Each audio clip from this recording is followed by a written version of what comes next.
Baiklah, bismillahirrahmanirrahim. Assalamualaikum warahmatullahi wabarakatuh. Dan selamat malam Bapak Ibu Kimia Madrasah se-Indonesia, mulai dari Sumatera, Kalimantan, Jawa, Sulawesi, Nusa Tenggara, sampai Papua. Ya, alhamdulillahirrabbilalamin, wabihi nasta'inu ala umuri dunya waddin, wassalatu wassalamu ala asyrafil anbiya'i wal mursalin, sayyidina Muhammadin wa ala alihi wa sahbihi ajma'in, amma ba'd. Ya, Bapak Ibu Guru Kimia Madrasah yang berbahagia, yang sempat hadir pada malam hari ini, puji syukur kita panjatkan kehadirat Allah Subhanahu wa Ta'ala karena kita masih diberikan kesempatan dan kesehatan untuk melaksanakan dan menghadiri rutinitas kajian ilmiah kita pada malam hari ini secara virtual melalui Zoom, yaitu oksidasi obrolan asyik seputar ilmu dan pembelajaran kelas kimia. Kali ini edisi ke-6, tepat pada tanggal 6 Januari juga, dengan mengusung tema diskusi tentang strategi pembelajaran kimia di kelas 12 semester genap. Ya, pertemuan sebelumnya kita membahas tentang kimia karbon. Ya, salam dan salawat kita kirimkan kepada junjungan kita Rasulullah Muhammad SAW. Semoga kita semua menjadi umatnya yang memperoleh syafaatnya di hari kiamat. Amin ya rabbal alamin. Baik Bapak Ibu, pada malam hari ini seperti biasa kita ditemani oleh para instruktur nasional kita pada program PKB Guru Kimia Madrasah. Ada Bapak Rijal Kamaluddin, SSIMP Kim, dari Mas Albidayah Kabupaten Bandung Barat. Gimana kabarnya Pak Rijal? Alhamdulillah. Ya. Suara saya bagaimana? Jelas? Ya. Kemudian Pak Urip bisanya hadir sebentar mungkin Pak ya. Pak Urip SPD MSC dari Mankota Waringin Barat, Kalimantan Tengah. Kemudian Pak Sutardi sepertinya sekarang sedang dalam perjalanan. Pak Sutardi SSI MSC dari Man 1 Sintang, Kalimantan Barat. Kemudian yang bertindak sebagai moderator ya saya sendiri, Sri Astuti dari Mantana Toraja, Sulawesi Selatan, dan host kita pada malam hari ini yaitu Pak Ade Gunawan dari Man 4 Bogor, Jawa Barat. Baiklah Bapak Ibu, seperti biasa diskusi kita santai, kita saling sharing mengenai tema kita pada malam hari ini, terkhusus untuk materi kelas 12 semester genap. Sebagai pemantik acara pada malam hari ini yang hadir Pak Rijal, untuk mempersingkat waktu, sepertinya saya persilahkan langsung kepada Pak Rijal untuk melanjutkan materi yang sebelumnya. Silahkan Pak. Siap.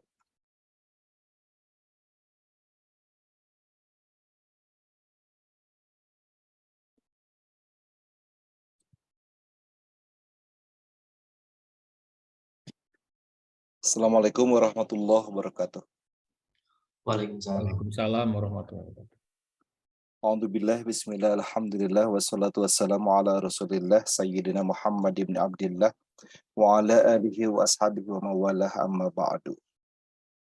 Teman-teman guru kimia madrasah se-Indonesia yang sangat kami banggakan, alhamdulillah kita bisa berjumpa kembali secara virtual dalam kegiatan rutin 2 mingguan, yaitu oksidasi, obrolan asyik seputar ilmu dan pembelajaran kelas kimia. Mudah-mudahan kegiatan rutin 2 mingguan ini senantiasa konsisten dilaksanakan. Berapapun jumlah yang hadir, anggap saja ini adalah belajar kelompok bersama, seperti halnya kita memberikan tugas kepada para peserta didik untuk mengerjakan tugas secara kelompok. Nah, kita juga sama, para guru, untuk senantiasa diskusi.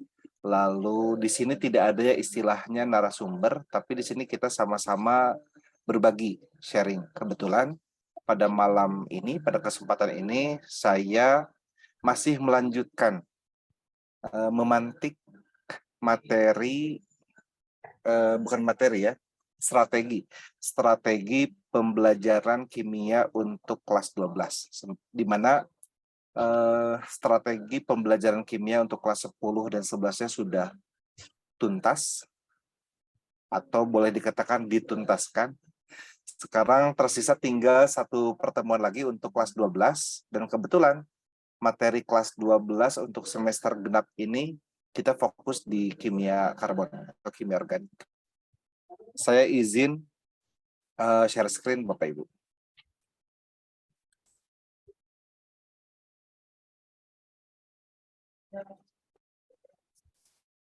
Apakah sudah muncul Bu Tuti? Sudah Pak, sudah. Sudah slideshow belum? Belum. Belum. Sebentar.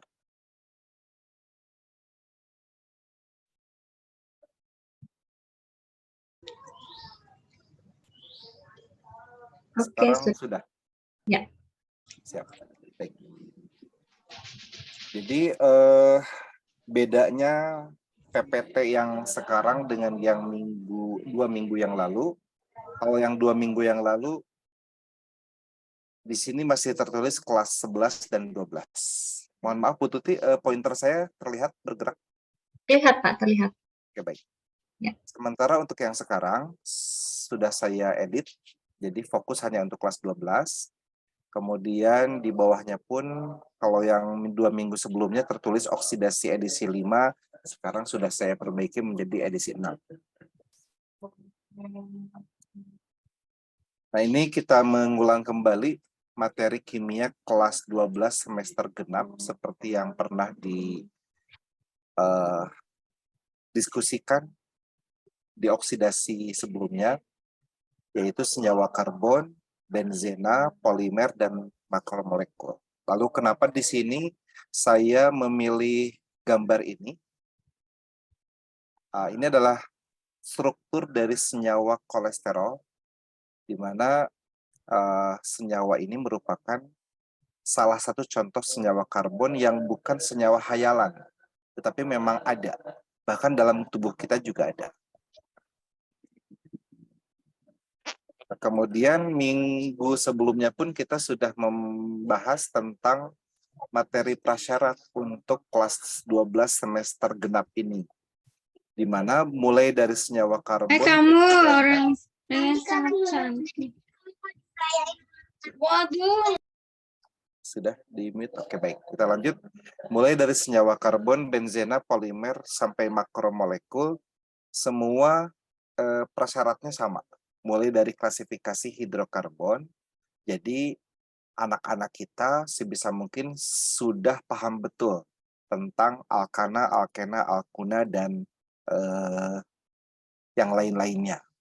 Mulai dari strukturnya, tata namanya, kemudian keisomerannya, lalu sifat fisis dan sifat kimianya, lalu reaksi-reaksi dasarnya, mulai dari substitusi, adisi, dan eliminasi, kemudian ada reaksi pembakaran sempurna dan tidak sempurna, lalu ditekankan kembali tentang keelektronegatifan karena akan sangat dipakai di dalam materi kimia organik ini, lalu cara menggambarkan struktur Lewis itu pun dimatangkan kembali. Kalau perlu kita meluangkan beberapa menit untuk meminta anak-anak menggambarkan struktur Lewis, tapi kita batasi. Kalau di kelas 10, kita menggambarkan struktur Lewis senyawanya campuran. Ada yang organik, ada yang anorganik. Misalnya yang anorganiknya H2SO4, SO2, SO3 gitu kan, NO2, NO. Sementara sekarang kita fokus ke anak-anak itu, ayo kita berlatih kembali nih, menggambarkan struktur Lewis untuk CH4 bagaimana. Lalu kita kasih gugus fungsi nih, mulai yang sederhana misal CH3OH, bagaimana anak-anak.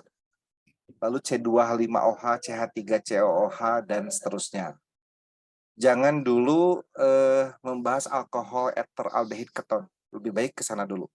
Jadi supaya kita bisa melihat, oh ternyata lupa mereka.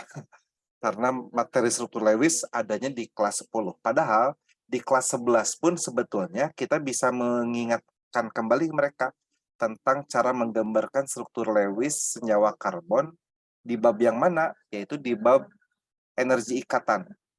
Pada saat kita menghitung delta H menggunakan data energi ikatan, anak-anak kan harus membuat dulu garis-garis ikatannya. Nah, di situ pun sebetulnya anak dilatih juga menggambarkan C2H6 itu bagaimana gitu. Karena kalau mereka lupa menggambarkan struktur Lewis C2H6, takutnya nanti dibuat C, C, H, H, H, H berjejer gitu kan. Jadi memang perlu sekali nih struktur Lewis itu. Lalu ikatan kimia, geometri molekul, dan kepolaran, serta gaya antar molekul. Oke, beberapa tips dan trik pembelajaran kimia kelas 12. Sebisa mungkin di semua bab itu tahapan pengajarannya adalah mulai dari makroskopik dulu. Kemudian lanjut ke submikroskopik, baru ke simbolik. Jangan dibalik. Karena kalau dibalik, anak-anak nanti jadi ilfil duluan. Contoh, kita perlihatkan ini, gambar. Kalau perlu bawa tabung gasnya sekalian ke atas meja. Anak-anak ini apa? Oh, itu isinya gas, Pak. Tahu nggak di dalam ini ada apa? Ada gas. Gas apa? LPG. LPG itu apa? Coba tulis ke papan tulis, nulis LPG gimana? Anak-anak kan pasti nulisnya itu ELPIJI, LPG gitu. Padahal di situ kita luruskan. Anak-anak menulisnya bukan ELPIJI, tapi LPG. Lupa ya materi minyak bumi.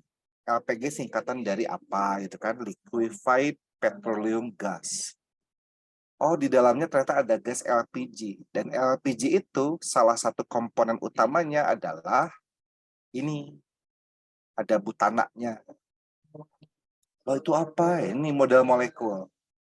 Ini yang hitam apa? Oh, ini karbonnya.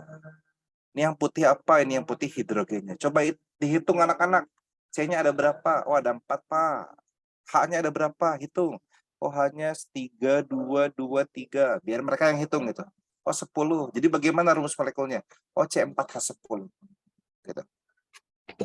Kemudian dari situ, nah anak-anak selanjutnya kalau di atas kertas kita menuliskannya seperti ini biar praktis. Ini kan C nih, H-nya ada 3, berarti ini CH3. Ini CH2, ini CH2, ini CH3. Nah, inilah yang kita kenal sebagai level simbolik. Mulai dari level makro, kemudian ini adalah level submikro, dan ini adalah level simbolik. Jangan dari simbol dulu, karena kalau dari simbol dulu, anak-anak sudah putus asa duluan. Tapi dari sini dulu. Dari sini kan semua, apa ya, bahasa Sundanya mah cenghar, bahasa Indonesianya apa ya, Kang Ade? Cenghar. Apa Semangat. ya? Semangat. Apalagi nih, matanya terbelalak gitu. Gimana ya? Terbelalak lah. Ya, pokoknya anak-anak masih bisa dibuat terkesima di sini. Kemudian ke sini mulai penasaran, ke sini baru oh ada oh-nya di situ. Jadi jangan dari sini gini dulu. Kalau dari sini dulu anak-anak udah pusing. Itu kan akhirnya ada yang main HP, ada yang lihat keluar. Begitu masuk ke yang menariknya, pikiran mereka sudah ilfil duluan. Maka kita beli hatinya dengan cara sampaikan dulu yang makronya. Nah, kalau dulu di PPG dikenal dengan multiple representation in carbon chemistry. 3 dunia dalam pembelajaran kimia karbon. Kemudian masih 3 dunia yang berikutnya. Nah, contoh, anak-anak ini apa nih? Oh, alkohol, Pak. Bisa dibeli di mana nih? Di warung juga ada. Di apotek juga banyak. Saya kira di Indonesia, di belahan provinsi manapun, pasti ada yang namanya alkohol 70%. Sehingga mudah bagi kita untuk membawanya ke kelas. Bahkan kita bawa, betul-betul kita bawa botolnya. Anak-anak, ini apa? Ini alkohol 70%. Biasa dipakai apa? Oh, bisa buat antiseptik, buat obat luka, dan lain sebagainya. Betul kan? Nah, ini apa anak-anak? Oh, itu minuman keras. Kita, kalau perlu kita bawa juga tuh, bir bintang ke depan kelas. Tapi jangan diminum. Oh, itu ada alkoholnya, Pak. Haram. Di dalamnya ternyata ada sesuatu yang begini. Wah, itu ada seekor anjing, kata anak-anak tuh kan. Ini ada kakinya, ada ekornya, ada kepalanya. Gitu. Bukan anjing anak-anak, ini adalah alkohol. Ini adalah etanol. Kemudian, oh itu tadi sudah dibahas kan, yang hitam itu apa? Yang hitam itu karbon, yang putihnya hidrogen. Kok Pak itu ada yang merahnya ya, kok tadi nggak ada? Nah, inilah yang disebut sebagai gugus fungsi. Gitu ya. Jadi bertahap. Kalau yang tadi kan tanpa merah nih, sekarang ada merahnya. Jadi begitu cara kita menggiring anak-anak. Lalu dibuatlah simbolnya. Opa ini lebih rumit ya. Nanti kita akan belajar ini di bahasan tentang isomer. Ada yang menghadap ke belakang, ada yang menghadap ke depan, ada yang sejajar dengan karbonnya. Ini juga sama, mulai dari level makro, kemudian kita masuk ke dunia submikro, lalu kita terangkan di papan tulis dengan simboliknya. Ini juga sama, multiple representation in carbon chemistry. Contoh multiple representation yang lainnya. Nah, di sini anak-anak Bapak punya butanon. Nah, kalau tadi kan botolnya botol yang familiar, yang ada di sekitar kita. Nah, sekarang mulai ke botol yang biasanya cuma ada di lab atau di toko kimia. Nah, anak-anak kita nggak ada nih di lab bahan seperti ini. Tapi kalian bisa cari nih gambarnya di Google gitu. Tapi kalau yang di perkotaan, di toko kimia ada. Atau di sekolah yang besar, yang labnya lengkap juga pasti ada butanon. Bentuknya seperti ini, wujudnya cair, tidak berwarna, mirip sama air ya. Di dalamnya ternyata ada yang begini. Oh Pak, itu ada yang merah lagi ya? Ya, tadi kita kenal dengan apa tuh? Oh, gugus fungsi. Ya, ini adalah gugus fungsinya. Gitu. Ya. Kemudian ini adalah simboliknya. Pak, kok gugus fungsinya beda ya? Kalau tadi nggak ada rangkapnya, sekarang ada rangkapnya. Iya, kita jelaskan di situ sedikit. Gugus fungsi itu ada yang tunggal, ada juga yang rangkap. Jadi biarkan mereka tuh ngumpul gitu, pertanyaan itu dilontarkan. Di tengah-tengah kita ngajar, mereka bertanya, itu akan sangat hidup sekali kelas. Dibandingkan kalau kita mulai dari simbol dulu, itu pasti sepi kelas itu. Kalau mereka sepi, kita juga bingung nih. Ini anak tuh memperhatikan nggak sih gitu kan. Lebih baik kelas itu ribut dengan pertanyaan-pertanyaan. Kemudian masih 3 dunia yang lainnya saya cari-cari terus, 3 dunia di kimia karbon. Nah, contoh ini. Anak-anak ini apa tahu nggak? Oh, Diksi. Diksi itu merek apa? Cuka. Saya waktu ke Nusa Tenggara bilang cuka, mereka tidak tahu.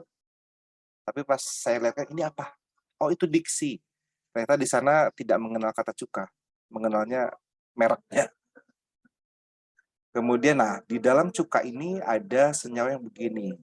Nah, kan pasti mereka di pikirannya muncul pertanyaan. Pak, kok sekarang yang merahnya ada 2? Tadi 1. Yang pertama 1 dan ikatannya tunggal. Yang kedua yang merahnya ada 1 dan ikatannya ada rangkap. Sekarang malah 2 yang merah. Nah, kita singgung kembali anak-anak. Nanti kita akan belajar tentang berbagai jenis gugus fungsi. Ada yang tunggal, ada yang rangkap, ada yang 2 oksigennya, dan lain sebagainya. Jadi supaya mereka tuh, oh ternyata kimia karbon itu nggak cuma alkana, alkena, alkuna. Nah ini kalau kita gambarkan simbolnya seperti ini. Nah, berarti yang merah ini apa anak-anak? Oh itu O-nya. Ini O yang rangkapnya, gitu kan. Ini O yang tunggal. Ini OH-nya sesuai dengan yang di sini. Berarti ini adalah level makro, ini adalah submikro, dan ini adalah level simbolik. Istilah makro, submikro, dan simbolik ini tidak perlu banyak dibahas di anak-anak, cukup kita saja di kalangan guru. Nah, selanjutnya setelah kita mengenalkan 3 dunia, mulai dari apa tadi? Makroskopik, kemudian submikroskopik, dan simbolik. Dan dibuatnya hierarkisnya jelas, gitu. Urutannya runut sekali. Tadi yang pertama tanpa warna merah. Itu penting. Yang kedua ada merahnya tapi ikatannya tunggal. Gambar berikutnya ada warna merahnya tapi ikatannya rangkap 2. Gambar yang berikutnya warna merahnya ada 2, tapi yang satu ada rangkap dan yang satu tunggal. Jadi tidak ngacak. Sehingga nah itulah ketika kita ngajar kimia karbon hari Senin, maka hari Minggu itu semua senjata kita ke kelas itu sudah dipersiapkan matang-matang. Jadi bukan tangan kosong kemudian sudahlah nanti gimana di kelas aja, guru mah udah paling pinter. Jangan seperti itu. Semua senjata yang akan kita sampaikan, yang akan kita bawa ke depan kelas itu sudah disiapkan paling lambat ya sehari sebelumnya. Kalau bisa ya seminggu sebelumnya. Nah, hindari kita menggunakan senyawa-senyawa karbon hayalan. Saya bilang hayalan kenapa? Karena kadang guru itu mentang-mentang sudah pintar. Guru kimia itu pintar-pintar ya. Bikin nama, sudah hatam, sudah hafal di luar kepala, bikin C yang banyak, bikin gugus seenaknya. Oh, ada Cl, ada karbonil, ada rangkap, ada apa segala macam. Anak-anak ini apa namanya? Induknya kotakin yang bisa ke depan. Oh, ngacu ke depan. Terus di video. Terus kita merasa bangga. Oh, anak-anak saya sudah pintar-pintar. Mereka bisa menunjukkan mana induknya, mana gugusnya, mana cabangnya. Padahal senyawa ini tidak ada di alam. Gitu kan? Jadi jadinya tidak kontekstual artinya. Maka lebih baik gunakan senyawa-senyawa yang memang ada di alam, ada di sekitar kita. Ya, ini terlihatnya bagus ya. Padahal pertanyaannya cuma nanyain nama saja. Sementara senyawanya belum tentu ada di alam. Kemudian, karena kita hindari penggunaan senyawa karbon hayalan, maka prioritaskanlah senyawa-senyawa karbon yang nyata. Misal apa? Ya tadi, yang ada di simbol makronya, dunia makronya. Butana itu ada pada LPG, kemudian etanol ada pada minuman keras, lalu kita ada aseton misalnya, cairan pembersih cat kuku, lalu ada cuka, dan lain sebagainya. Atau yang rumit sekalipun tidak masalah, selama itu memang nyata. Contoh apa? Ini. Ya, misal ini ada salah satu bentuk soal esai.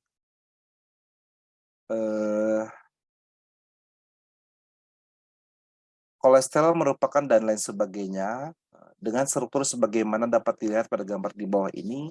Pada dasarnya dan lain sebagainya, jangan lupa sumbernya dicantumkan. Kalau kita mengambil informasi untuk dijadikan soal, maka jangan lupa cantumkan sumbernya. Lalu kita tampilkan gambarnya, kemudian kita buat pertanyaannya. Yang pertama, tuliskan rumus molekul senyawa karbon tersebut. Di sini, anak-anak jadi dilatih. Oh, di sini karbonnya kita hitung nih.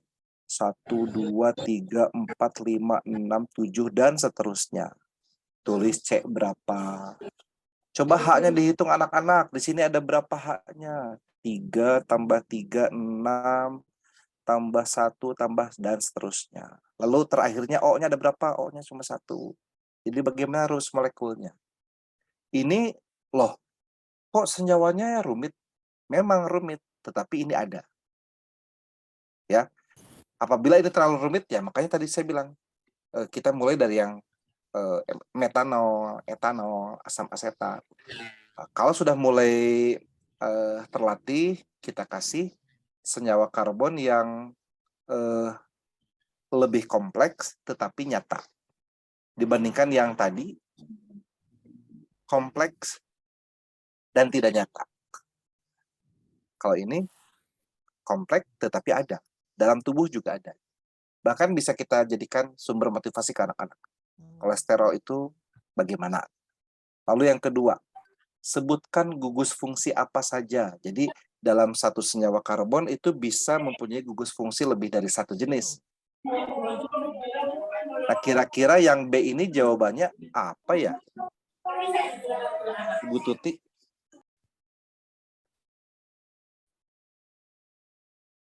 Teman-teman boleh ya langsung menanggapi, boleh di chat, boleh pakai mikrofon.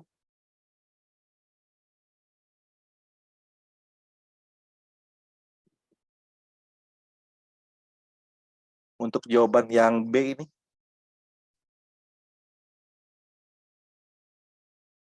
Ya, ada dari Ibu apa Bapak ya? Alfi, alkohol dengan alkena. Bagus fungsinya. Ya. Yang lain Bapak Ibu, silakan.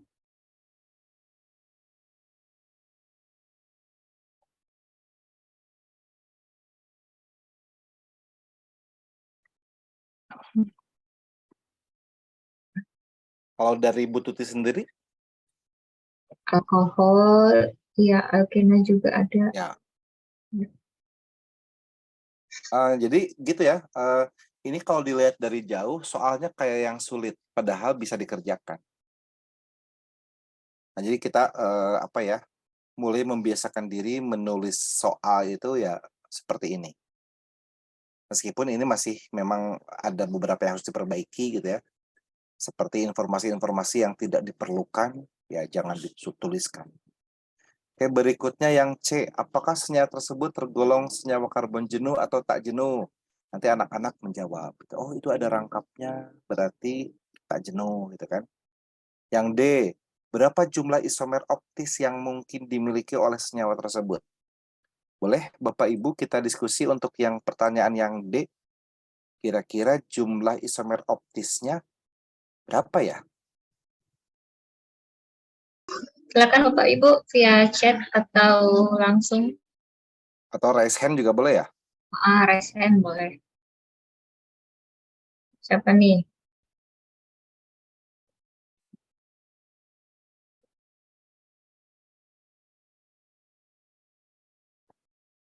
Kalau tidak ada mungkin Bapak host bisa. Angkat tangan deh.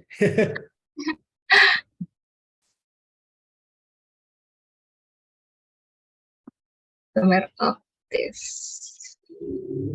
Belum ada yang chat? Belum. Belum. Rijal kali. Pak Arif. Pak Arif sudah siap menjawab nih. Pak Arif gimana? Belum, Bukan Pak. menjawab, bukan Masih menjawab ya, bingung. bukan menjawab tapi Ya. menjelaskan.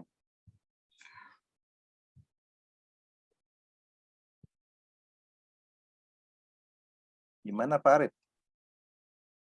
Ditebak aja kali berapa? 1, 2, 3, 4. Pak Arif berapa Pak Arif katanya?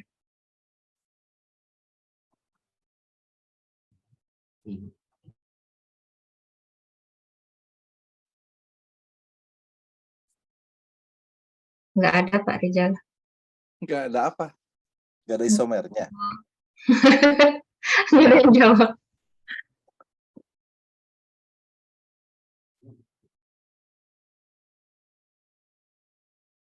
Masa sih? Bu Tuti berapa? Oh, nggak tahu. Berapa ya? Nggak ada ya? Nah, Pak Ahmad Ali. 2 katanya. 2. Tebak-tebakan. Ada 7, ada 2. Ada yang 2. Oke, baik.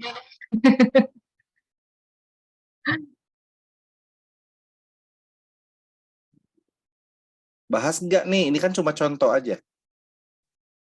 Bahas dong. Yes. Wait.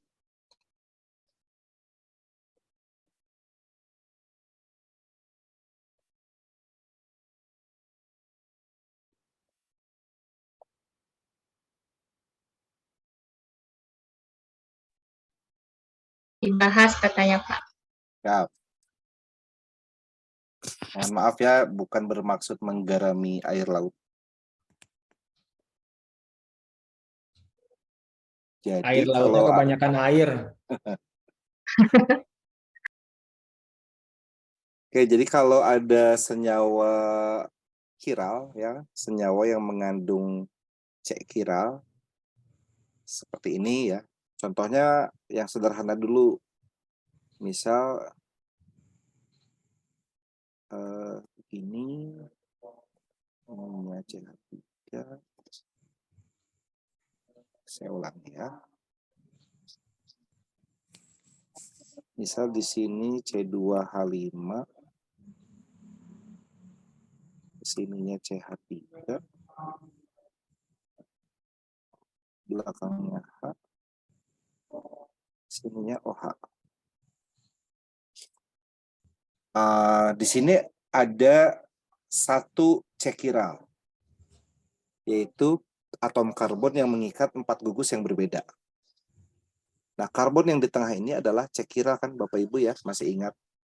Dia mengikat 4 gugus yang berbeda. Yang pertama dia mengikat OH, yang kedua dia mengikat CH3, yang ketiga dia mengikat C2H5, dan yang keempat dia mengikat H. Kemudian orientasinya ada 2 kemungkinan. Jadi setiap satu cekiral pasti ada 2 kemungkinan. Di sini jumlah cekiralnya ada 1.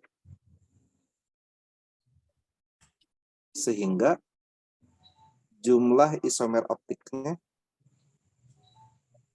ada sebanyak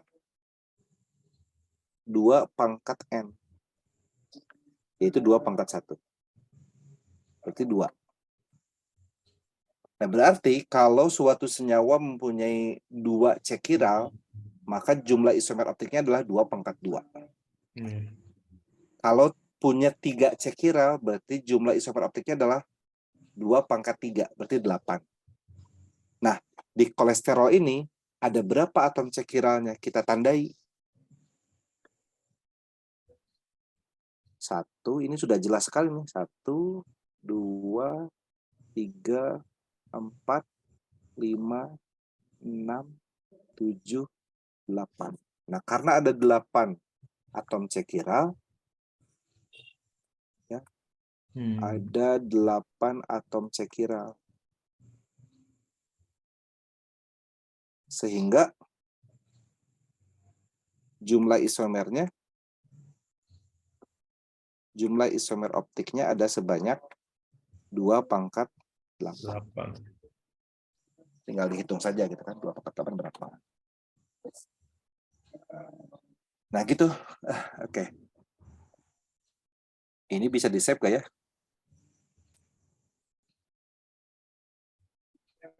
Di record, Pak. Oh iya, siap.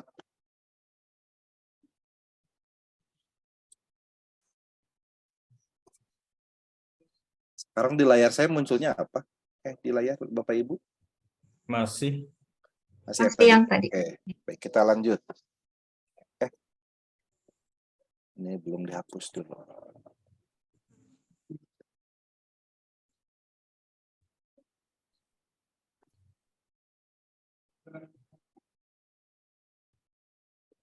Oke.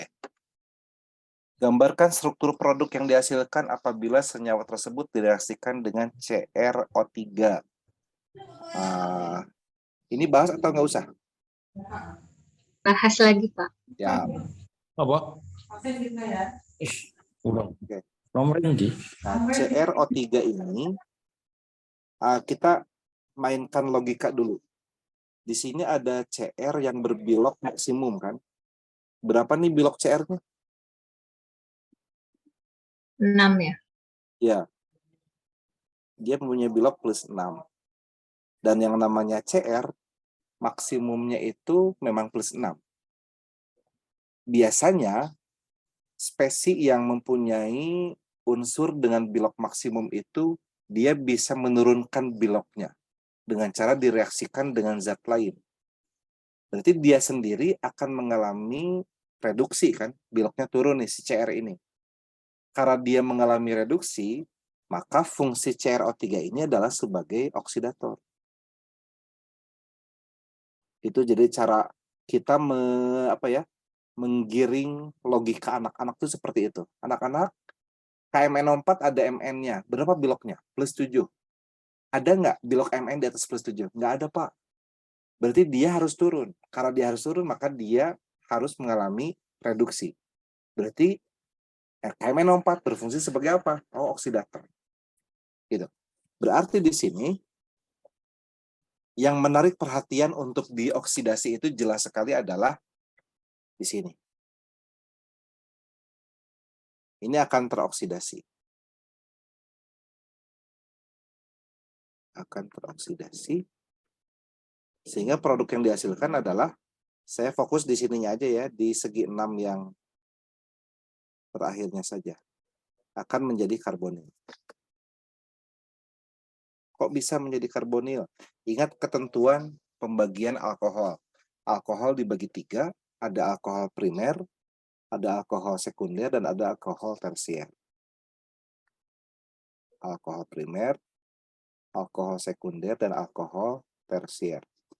Di mana alkohol primer, apabila dioksidasi dengan oksidator lemah, dia akan menjadi aldehid. Apabila alkohol sekunder dioksidasi menggunakan oksidator kuat maupun lemah, akan menjadi keton. Sementara alkohol tersier, dia tidak bisa dioksidasi. Nah, aldehid ini bisa dioksidasi lebih lanjut nih, menjadi asam karboksilat. Nah, ketentuan-ketentuan seperti ini yang harus kita sampaikan ke anak-anak. Anak-anak, apa jadinya nih kalau dioksidasinya pakai oksidator kuat? Maka dari alkohol primer bisa langsung menjadi asam karboksilat kalau pakai oksidator kuat. Nah, ini adalah alkohol primer.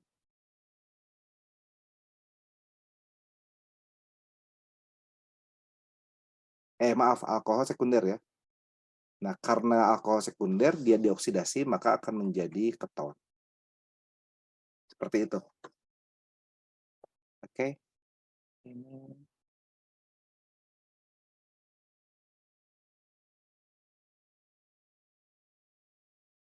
Oke. Clear. Sudah hilang ya coret-coretnya? Ya, kita lanjut. Nah, jadi Bapak Ibu, teman-teman seperti itu ya. Yang pertama tadi di sini kita jangan menggunakan senyawa hayalan, tapi kita fokus di senyawa-senyawa yang nyata. Banyak sekali senyawa karbon tersebar di Google. Boleh Bapak Ibu mau menggunakan yang sederhana saja, misalnya aseton, CH3, karbonil CH3. Anak-anak, terus kita perlihatkan gambarnya, ada kuku yang dikasih kutek, kemudian dihilangkan, menggunakan aseton tersebut, jadi hilang. Nah, anak-anak, cairan ini adalah aseton, dengan struktur sebagai berikut. Jadi betul-betul memang ada, gitu ya. Lalu, beberapa tips dan trik lainnya. Kita harus mengatur strategi pemilihan materi. Karena kan banyak tuh kimia karbon ini. Apakah mau seperti ini? Senyawa karbon di sekitar kita dulu nih. Jadi jangan dulu masuk ke struktur dan tata nama, tapi masuk ke senyawa karbon di sekitar kita. Kita browsing, googling, berbagai gambar dan atau video yang ada alkohol, eter, aldehid, keton, asam karboksilat, ester, dan haloalkana. Syukur-syukur bisa dihadirkan di atas meja, di depan kelas. Kalau tidak, kita sampaikan di video atau di gambar. Nah, ini adalah alkohol. Berbagai jenis alkohol. Nah, ini adalah eter, obat bius, dan lain sebagainya kan. Nah, ini adalah aldehid. Misal bisa kita ambil formalin. Nah, keton, tadi aseton. Yang mudah itu. Asam karboksilat, ini banyak sekali. Yang paling mudah adalah cuka. Sama asam format. Kalau di daerah yang banyak kebun karetnya, kita bisa angkat tuh materi penggumpalan karet menggunakan asam format. Kan banyak tuh materi-materi yang menggunakan kearifan lokal ya. Lalu kalau ester ini juga banyak, berbagai essence itu kita hadirkan. Kita pancing juga mereka. Kita kasih motivasi juga misalnya dengan anak-anak kalau ada minuman rasa jeruk, apakah itu betul menggunakan buah jeruk? Kalau betul menggunakan buah jeruk asli, bayangkan berapa hektar yang harus disiapkan, berapa banyak jeruk yang harus diperlukan, kemudian biayanya bagaimana, dan lain sebagainya. Di situ kita sampaikan bahwa itu semua adalah rekayasa. Ya, rekayasa menggunakan ilmu pengetahuan, yaitu menggunakan ester. Lalu haloalkana bisa kita ambil misalnya beberapa saja, kloroform atau iodoform antiseptik gitu, bisa kita gunakan juga. Kemudian baru masuk ke struktur dan tata nama. Sama berurutan alkohol, struktur dan tata namanya seperti ini. Ether, aldehid, keton, sampai haloalkana. Lalu dari situ baru kita masuk ke keisomeran. Setelah kita sampai haloalkana, kita balik lagi ke alkohol. Nah, ini kelebihan dengan metode ini adalah kita menyapu berulang kali. Setelah alkohol sampai haloalkana, balik lagi ke alkohol. Terus kata kepala madrasah, Bapak Ibu ngajarnya sudah selesai. Sekarang fokus ujian madrasah. Oh, nggak apa-apa. Anak-anak sudah kenal sampai haloalkana. Daripada kita fokus di alkohol terus. Mulai dari kontekstualnya, strukturnya, tata nama, isomer, sifat fisis, sifat kimia, reaksi, identifikasi, dan kegunaan. Terus ada instruksi dari Kamad, sudah stop ngajarnya. Anak-anak belum kenal sama ether, baru sampai alkohol. Maka lebih baik kalau saya pribadi menyarankan sapu dulu semuanya. Baru balik lagi ke atas. Isomernya sapu lagi sampai ester, sampai haloalkana. Masih ada waktu, sapu lagi dari awal lagi sifat fisisnya. Sampai ether, sampai haloalkana, balik lagi ke Iya. alkohol, sifat kimia. Kalau Terus di Madrid terapannya bersama ya.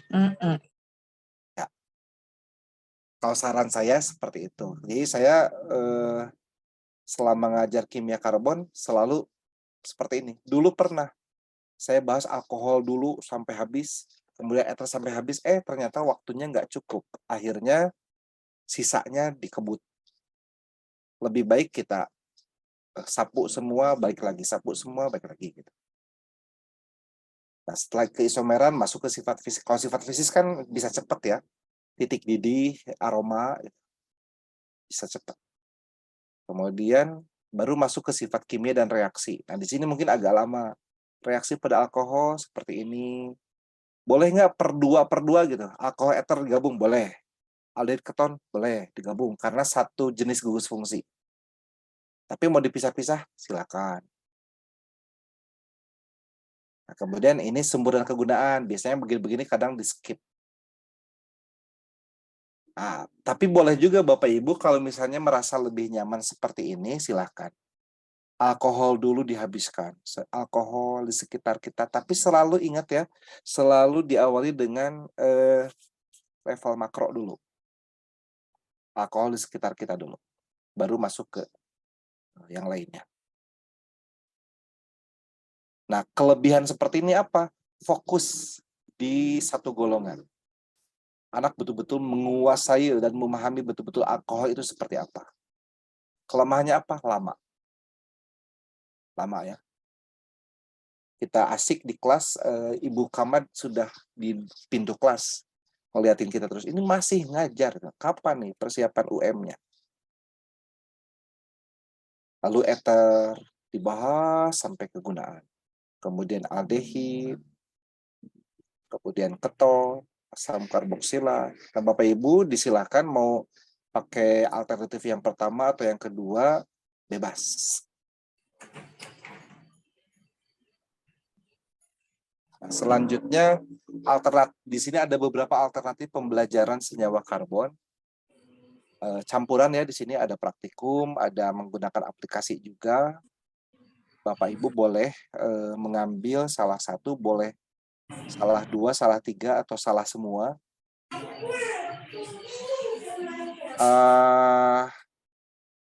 Biasanya kita mengakhiri kegiatan praktikum kimia karbon itu dengan membuat sabun. Karena di sini ada lemak, kita belajar lemak juga. Membuat sabun menggunakan minyak zaitun dan KOH dengan berbagai variasi bentuk, warna, dan aroma. Kelompok 1 menggunakan aromanya apa gitu kan. Kalau bisa pewarnanya alami, misalnya hijau pakai pandan, aromanya silahkan pakai apa gitu. Tapi jangan pakai NaOH sebab terlalu keras nanti, gatal jadinya. Kita pakai KOH. Minyaknya boleh kombinasi berbagai minyak ya, bisa olive oil campur dengan minyak kemasan.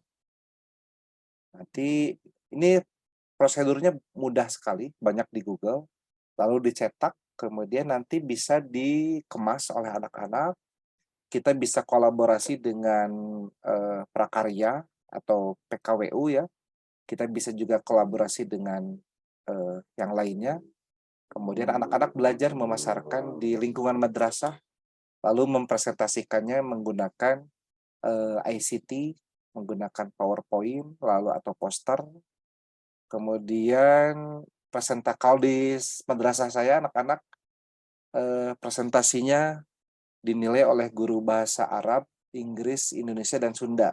Karena prolognya harus berbahasa Arab, kemudian menyampaikan prosedurnya harus menggunakan bahasa Inggris, lalu menjawab pertanyaannya harus menggunakan bahasa Sunda, dan Indonesia hanya untuk penutup saja. Jadi guru-guru bahasa menilai penampilannya. Kalau saya melihat dari kimianya, guru SBD melihat kemasannya, kemudian guru TIK melihat PPT-nya. Jadi kolaborasi antar mapelnya bisa di sini. Kemudian bisa juga mengidentifikasi lemak dengan uji iodin. Kita siapkan berbagai minyak, ada minyak curah, ada minyak kemasan yang mahal, ada minyak kemasan yang medium. Kemudian kita tetesi saja betadin 3 tetes, lalu kita aduk-aduk, atau kita goyangkan tabung reaksinya atau gelas plastiknya. Mana yang lebih cepat hilang, maka itulah yang banyak mengandung ikatan rangkapnya. Tapi mana yang lama sekali hilangnya atau tidak hilang sama sekali, jadi dia minyaknya adalah minyak yang jenuh, yang kurang baik untuk kesehatan. Itu kan sederhana. Bahannya cuma minyak dan betadin. Nah ini ya, nanti kita share PPT-nya. Kemudian ini adalah berbagai usulan dari teman-teman, saya rangkum. Ini dari pertemuan 2 minggu yang lalu ya.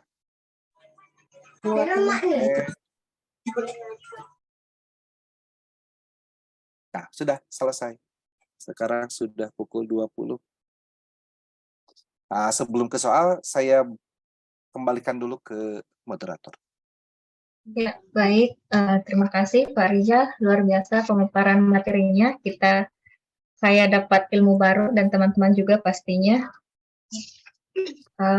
Cara mengajar yang selama ini kita cari-cari, yang dekat dengan siswa. Jadi siswanya tidak menghayal, tidak merasa abstrak, tapi betul-betul senyawa yang kita tampilkan, model pembelajaran yang kita sajikan itu sangat kontekstual, sangat dekat dengan anak-anak. Mudah-mudahan ya kita semua bisa mengaplikasikan. Terima kasih Pak Rizal atas ilmunya.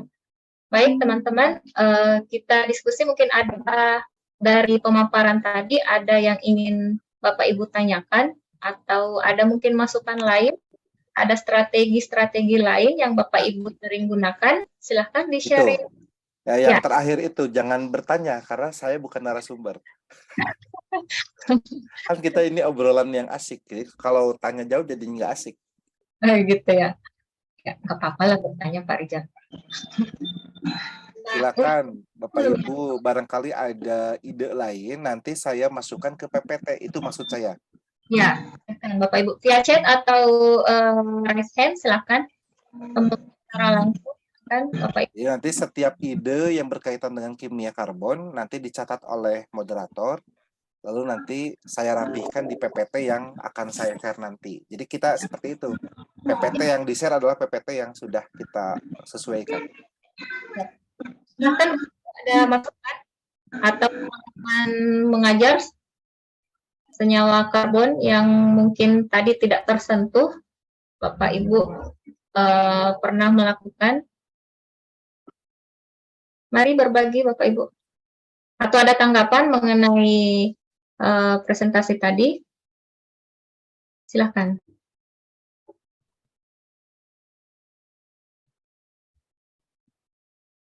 Mengenai bikin sabunnya tadi Pak, boleh nggak? Kenapa? Pakai NaOH. Oh ya, pakai Ya. NaOH terlalu keras. Jadi Oh, ya, jadi nanti pas kan sebelum anak-anak presentasi itu kita uji dulu tuh ke kulit, digesekin, ternyata panas dan agak gatal. oh gitu. Jadi selanjutnya pakai KOH. Ya. Jadi Saya sebetulnya kalau apa ya, PBL atau PJBL kita jangan bilang KOH, tapi dengan basa kan. Jadi reaksi saponifikasi itu kan reaksi antara lipid dengan basa. Dan biasanya basanya adalah basa kuat. Sehingga anak-anak pasti kalau basa kuat itu fokusnya ke NaOH. Ya. Nah, silahkan bikin pakai NaOH. Sudah jadi, setelah jadi pas ada tahap uji coba ternyata panas dan gatal. Oh, berarti diturunkan nih kekuatannya, kekerasannya. Kita gunakan yang lebih lunak yaitu KOH. Ya, siap. Ya, sangat menarik Bapak Ibu. Jadi yang mau bikin proyek ke depan, ya ini bisa jadi ide. Jadi proyeknya. Ya, ada dari Pak Ahmad Ali, beberapa prosedural pembuatan sabun dengan beberapa macam jenis minyak. Selain campuran zaitun dan minyak kelapa, apakah ada rekomendasi minyak yang cocok? Minyak zaitun sudah the best sih. Oke. Sudah paling bagus, cuma tinggal main komposisi saja. Di sini saya tidak akan menyebutkan komposisinya berapa banding berapa, justru nanti anak-anak lah yang harus menentukan sendiri. Komposisi terbaiknya itu minyak kelapanya sekian cc, kemudian minyak zaitunnya sekian gitu kan. Kira itu Pak Ahmad Ali minyak zaitun yang terbaik. Atau Bapak Ibu ada yang pernah mencoba yang lain? Ibu Samsinar Sade kayaknya di sekolahnya dari Mantinrang, saya pernah sharing. Sepertinya pernah membuat sabun, sudah pernah. Ibu Samsinar? Iya, Bu Srastuti. Ya, saya kan sharing pengalamannya, saya tahu Bu, di sekolahnya udah pernah bikin. Ya, jadi di sekolah kami itu memang sudah pernah membuat sabun. Ibu bisa di-on kan cam-nya? Ya, sudah ini Pak. Oh, sudah ya? Ya, ini atas nama Sinar ya. Saya pakai dua ini device Pak. Oh, bentar. Host kalau bisa dimasukkan ke yang di pin mana ya? Yang di pin sini apa? Iya. Yang ada kameranya yang mana, Bu? Yang ada kamera. Oh ya, kameranya Pak. Sebentar. Yang sinar ya? Sinar ya, Bu? Biar nggak berasa dengerin radio. Cuma suara aja.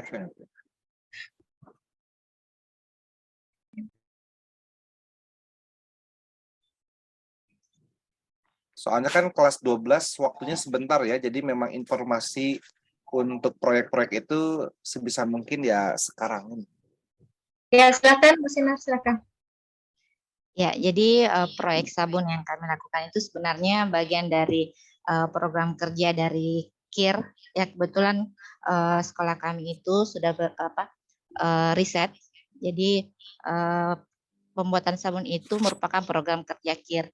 Jadi pada pembuatan sabun yang kami lakukan, di sini kami menggunakan NaOH Pak, karena beberapa kita sudah searching untuk sabun batang memang cocoknya NaOH.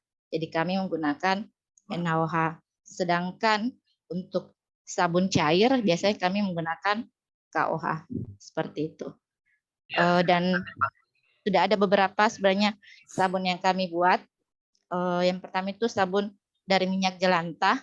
Jadi itu hanya digunakan untuk cuci-cuci tangan. Kemudian kami juga membuat sabun wajah yang berbahan dari charcoal. Ada juga dari susu, kemudian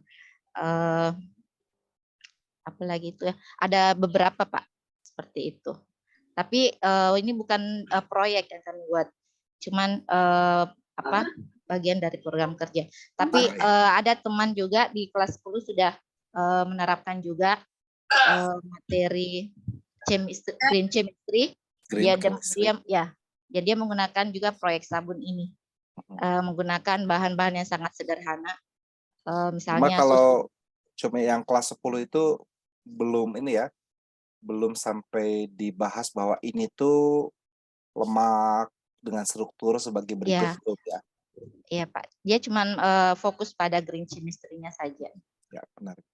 Iya, tapi untuk kelas 12 insya Allah tahun ini saya akan juga membuat proyek. Itu kan Bu, dalam pembuatan sabun itu kan ada proses pendiaman. Nah, kalau yang di madrasah Ibu itu berapa lama didiamkan sabunnya sampai bisa dipakai? Karena kan kita harus estimasi juga nih waktunya. Takutnya malah keburu perpisahan nanti. Ya, kalau kami itu Pak biasanya sampai 4 minggu seperti itu. Sama ya. Jadi memang 1 bulan Bapak Ibu. Kalau jadi kita bikin timeline, seandainya dari pihak madrasah, dari kepala madrasah atau dari kurikulum itu menjadwalkan presentasi pasca ujian madrasah. Di saya kebetulan ada ujian madrasah, ujian praktek, kemudian ada ujian kayak sidang gitu ya, tapi per kelompok. Nah, dijadwalkan tanggal sekian, berarti kita harus ancang-ancang tuh untuk pembuatan sabun tuh berarti H-1,5 bulan gitu. Biar aman. Menarik sekali Bu. Lalu untuk aromanya menggunakan apa Bu? Kami pakai eukaliptus, ada juga beberapa minyak esensial. Eukaliptusnya yang udah jadi? Iya, yang udah jadi Pak, beli jadi. Bukan mengekstrak dari pohonnya gitu? Kami belum lengkap alatnya Pak. Sebenarnya kami juga punya pohon minyak kayu putih, cuman belum ada alat, jadi kami buat hanya mengekstraknya ya? Iya Pak. Ya. Kalau warnanya alami juga? Kami sempat sebenarnya menggunakan pewarna makanan Pak, karena kami juga belum sempat membeli pewarna untuk sabun. Tapi untuk yang sempat kami mau jual itu Pak, yang sudah kita launching itu, kami menggunakan juga pewarna esensial. Contohnya apa? Apa itu? Link lah, saya agak-agak lupa namanya. Tapi pewarna sintetik gitu, pewarna tekstil atau apa? Pewarna khusus untuk sabun memang Pak. Oh iya ada. Iya. Ya memang kelebihannya kalau pewarna yang khusus begitu lebih kuat ya si warnanya itu. Pak. Kalau pakai yang alami memang harus banyak jumlahnya.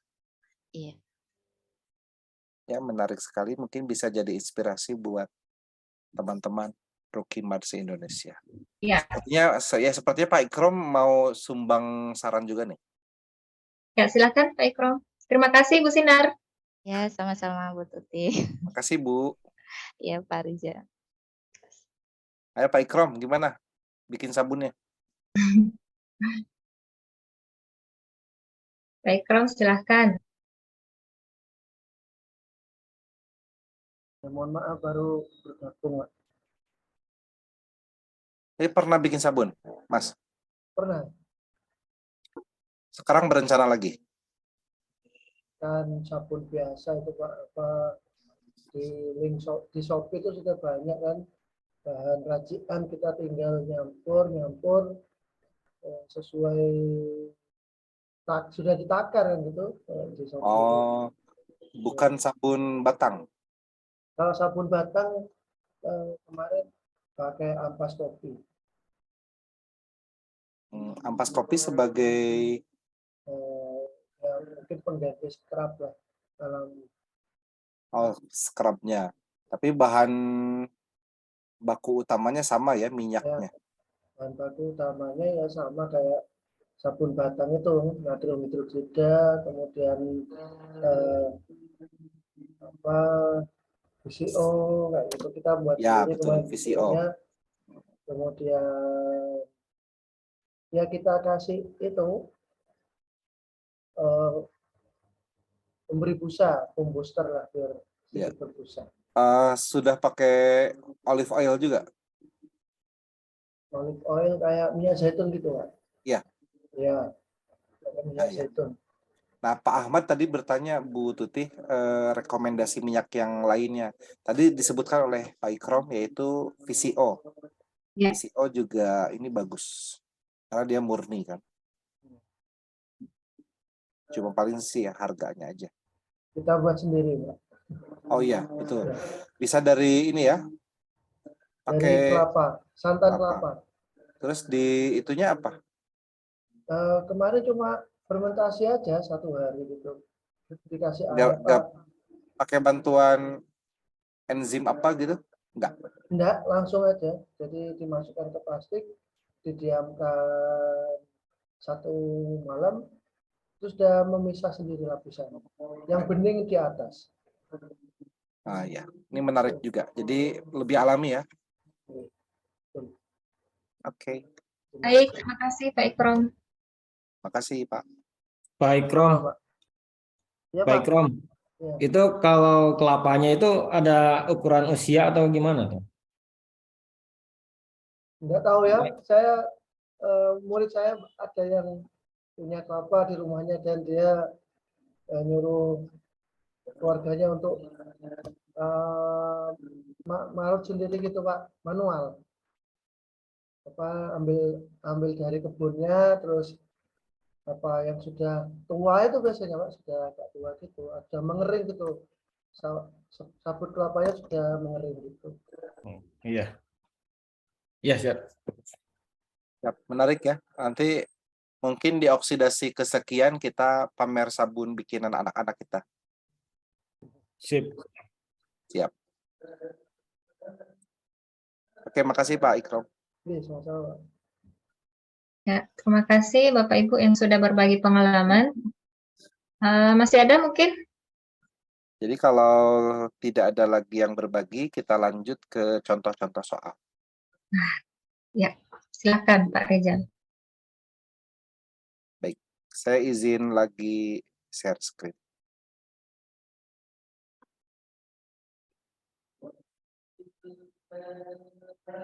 Sudah slideshow kah? Sudah. Belum. Belum ya? Belum, masih PowerPoint. Sekarang sudah? Sudah. Oke.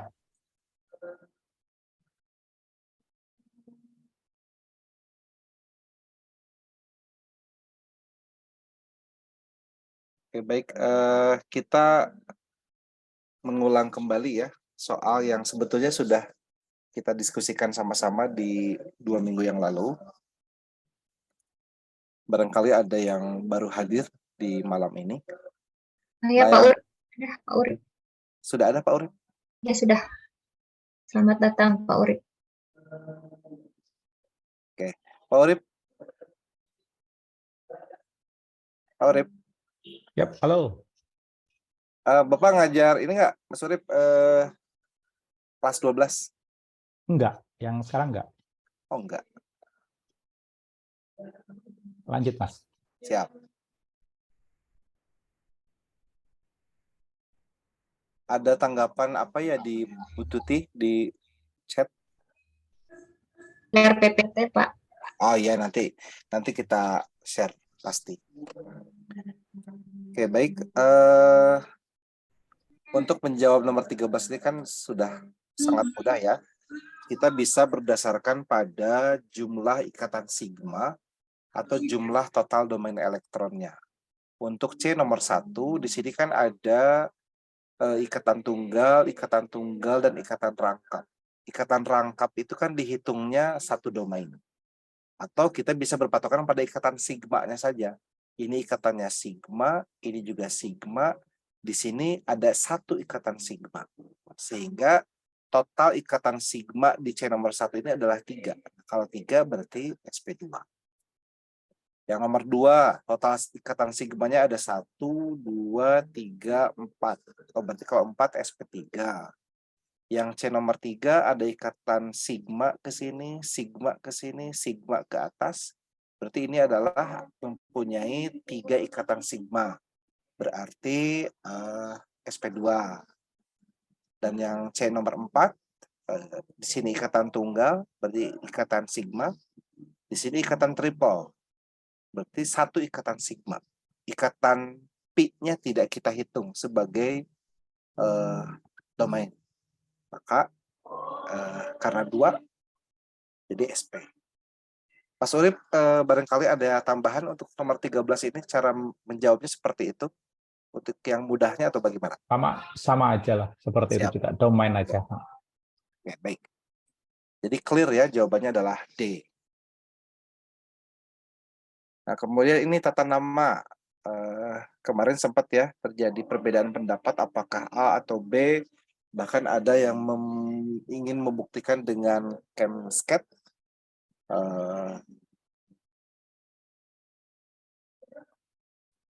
Jadi konvensinya adalah E itu kan singkatan dari entgegen atau berlawanan, identik dengan trans. Sementara Z, Zusammen, itu bersamaan artinya, identik dengan cis. Lalu kita ikuti aturan ini, Chan, Ingold, dan Prelog. Gugus besar, besar, kecil, kecil gitu. Besar dengan besar sejajar, berarti Z. Besar, besar berseberangan, berarti E. Gitu. Nah, di sini saya coba mau membuktikan juga nih dengan menggunakan aplikasi ChemScat. Saya sudah keluar dari slideshow belum di sana? Belum. Sudah keluar. Dari slideshow-nya. Slideshow sudah. Kalau ChemScat-nya belum? Belum. Oke, baik. Sekarang ChemScat-nya sudah? Ya, sudah Pak. Oke, baik. Oke, seperti itu. Kita buat nih teman-teman struktur yang sama dengan yang ada di soal.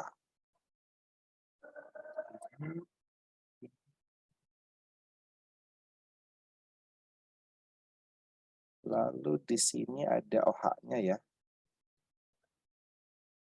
Kemudian di sini ada rangkapnya. Oke. Biar sama persis. Maaf.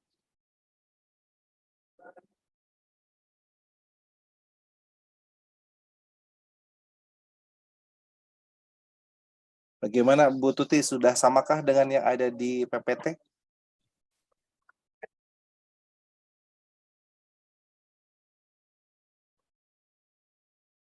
Sudah, Ya. sudah itu. Sudah ya? Pekan kemarin saya salah gambarnya Pak. Oke, baik. Nah, kemarin ada satu teman saya yang menggambarkan seperti ini.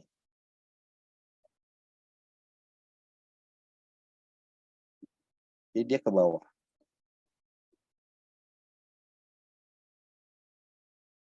Nah, seperti ini menggambarkannya. Sepintas sama ya di sini senyawanya.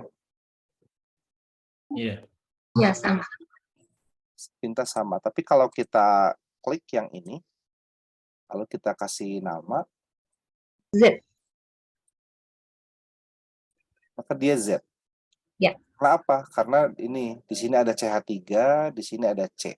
H-nya ke sebelah sini. Jadi yang kecil dengan kecilnya dia sejajar. Sehingga dia Z. Tetapi kalau yang ini, H-nya yang satu ke atas, yang satunya ke bawah. Maka yang ini adalah E. Nah, supaya lebih jelas kita gambarkan saja nih H-nya.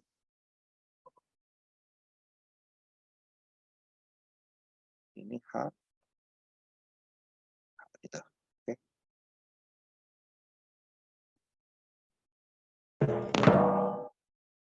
Nah, seperti ini. Jadi biar lebih jelas. Ini CH3 dengan C.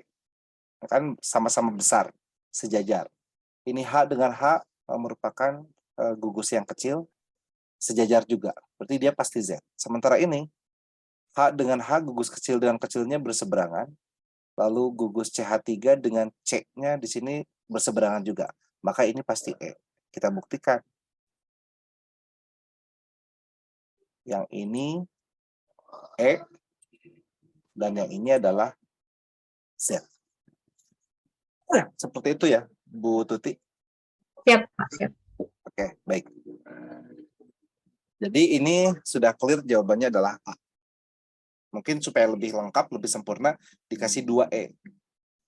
Karena posisi rangkapnya ada di nomor 2. Pak Urip, bagaimana? Ada tambahan? Oh, nggak ada, cukup. Ada, Sudah siap. clear. Selanjutnya nomor 23. Nah, ini yang ada, maaf, ada ralat ya dibandingkan dengan yang sebelumnya dan sudah terlanjur beredar di YouTube juga. Oke, di sini ada 3 asam karboksilat. Kemarin saya nggak ngeh di sini ada OH-nya gitu ya. CH3 COOH, lalu di sini ada CH2Br COOH, dan ini adalah CH2OH COOH. Oke. Gugus yang terikat pada COH itu ada yang bersifat menarik elektron dan ada juga yang bersifat mendorong elektron. Contoh yang menarik elektron berarti spesies-spesies yang sangat elektronegatif atau yang elektronegatif. Contoh halogen FCl, Br, I. Lalu OH, OH juga termasuk penarik elektron. Sementara kalau H, lalu karbon, alkil, itu adalah gugus-gugus pendorong elektron. Nah, di sini bisa kita lihat contoh yang pertama, yang dulu yang paling jelas ya, penarik elektronnya itu Br. Saya izin coret-coret.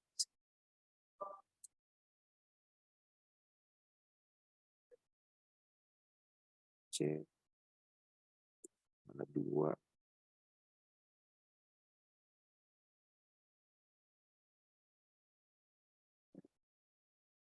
Di sini ada BR-nya. Nah, kita mengetahui bahwa BR itu adalah penarik elektron. Karena dia keelektronegatifannya relatif besar. Karena dia penarik elektron, sehingga O di sini akan menjadi lebih positif. Maksud saya seperti ini ya.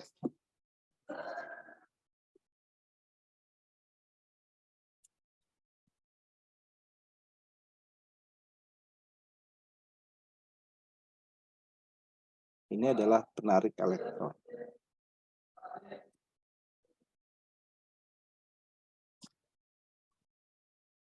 Karena penarik elektron, maka H plus ini mudah lepas. Ini mudah lepas.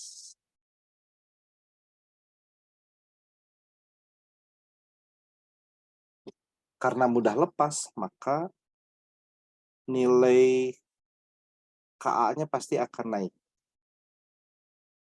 Ka-nya besar, maaf. Ka-nya besar. Atau pK-nya kecil. Sehingga lebih asam.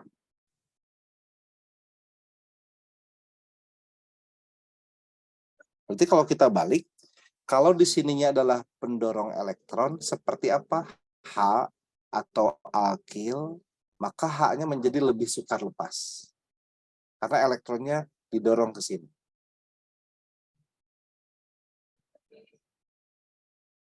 Sehingga O-nya sangat negatif. Didorong ke sini karena elektronnya. Akibatnya H-nya menjadi sukar lepas. Tetapi kalau ada penarik elektron, artinya, saya kasih warna yang lain, rapatan elektron di sini berkurang.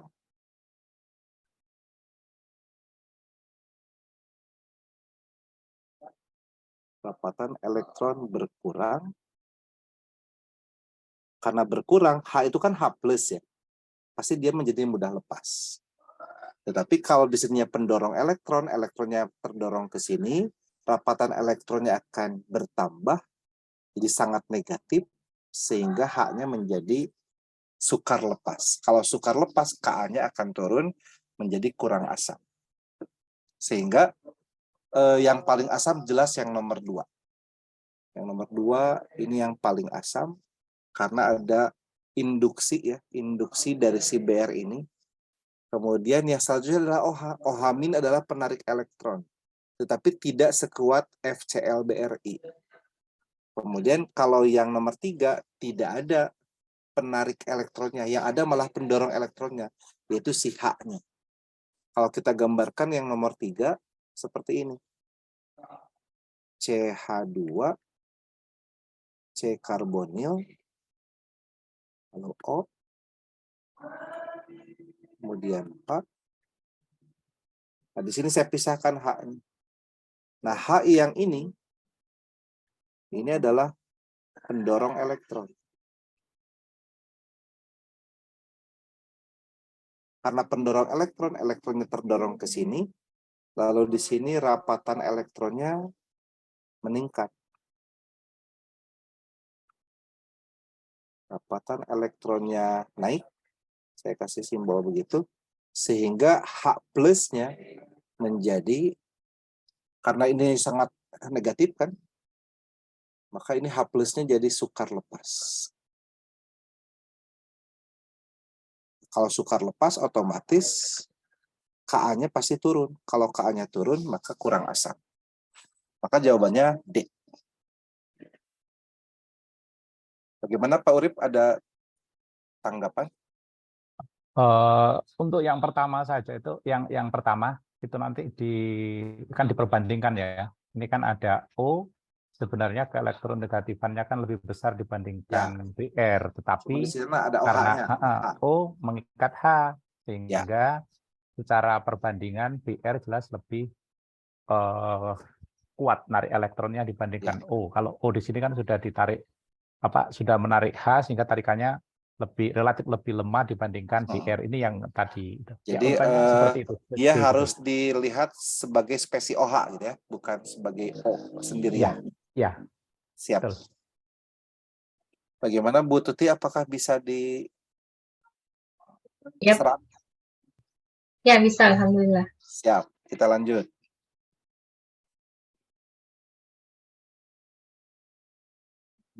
Clear.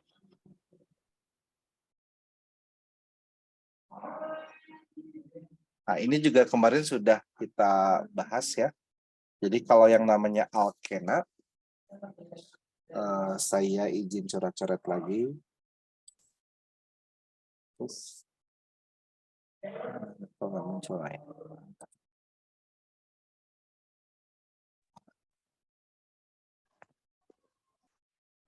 Saya langsung ke contoh saja lah ya. Misalnya,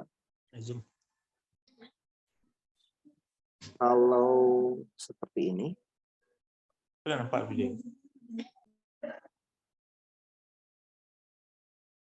Dikasih HMNO4 dingin.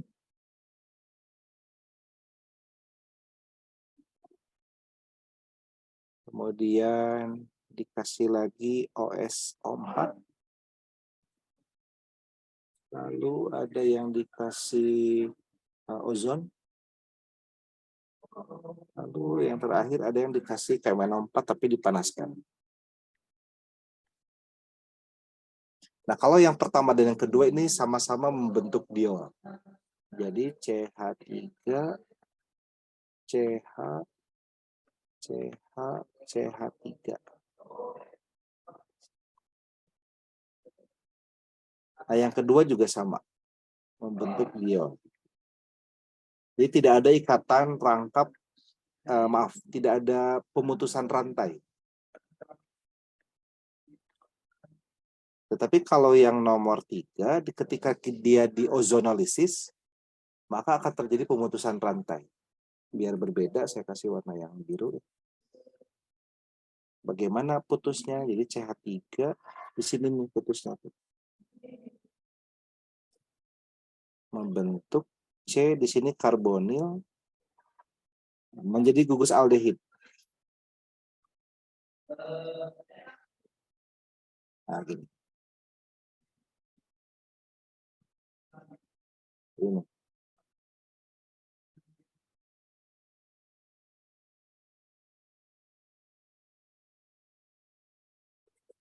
Jadi menghasilkan dua buah asetaldehid, sama-sama aldehid. Tetapi kalau dikasih kalium permanganat, karena dia adalah oksidator kuat, maka selain dia putus rantainya, dia langsung mengoksidasi si ikatan rangkapnya menjadi karboksilat langsung.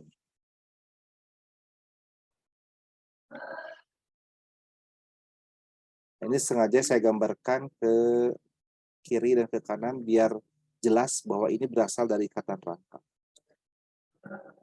Nah, ini jelas ya, terlihat ya. Kalau yang pertama dan yang kedua sama-sama diol. Kalau pakai ozonolisis, dia terjadi pemutusan rantai, tetapi tidak menjadi asam karboksilat, melainkan menjadi aldehid. Nah, ini ya, menjadi aldehid. Kalau pengen menjadi asam karboksilat, harus menggunakan kalium permanganat yang panas. Seperti ini. Ini asam karboksilat. Nah, di beberapa kasus ada juga yang menjadi keton. Bagaimana yang menjadi keton itu? Menjadi keton kalau alkenanya dia mempunyai cabang, misal seperti ini. CH3C ada cabangnya. Nah, di sini rangkap. Nah, yang ini saya tidak kasih cabang. Nah, kalau seperti ini, kemudian kita kasih apa ya? Misalnya ozonolisis, maka bagian yang sebelah kiri akan menjadi seperti ini, CH3 si cabangnya, C ke sini CH3-nya tetap. Nah, di sininya jadi karbonil. Jadinya keton. Tapi yang sebelah kanannya tetap aldehid.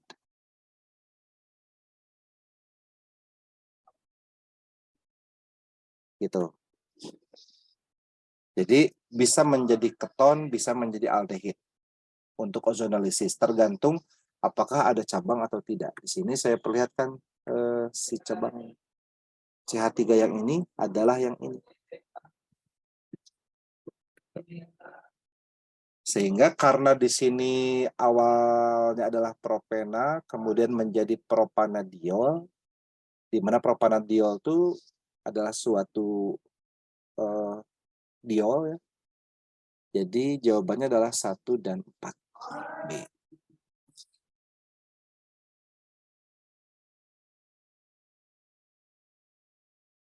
Saya clear ya. Oke.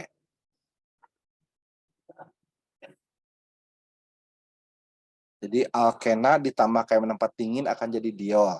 Alkena tambah OSO4 akan jadi diol juga. Alkena ditambah KMNO4 panas akan terjadi pemutusan rantai tapi menjadi karboksilat. Tetapi kalau alkena ditambah ozon disebut sebagai ozonolisis, terjadi pemutusan rantai juga, tetapi tidak menjadi karboksilat melainkan jadi aldehid. Apakah bisa jadi keton? Bisa, kalau pada C rangkapnya itu terdapat alkil. Oke, kita lanjut. Untuk yang nomor 25 ini kita berpatokannya sederhana saja. Apabila ikatan antar karbonnya single, maka ikatannya hanya sigma. Apabila ada ikatan double, berarti ada 1 sigma, ada 1 pi. Dan apabila ada ikatan triple, berarti ada 1 sigma dan 2 pi. Di sini ada ikatan double, double-nya ada 4. 1, 2, 3, 4. Berarti ada 4 ikatan pi. Sehingga jawabannya adalah D ya. 4 propenil 1,3,5 heksatriena. 1, 2, 3, 4, 5, 6. Kita kasih sedikit penjelasan.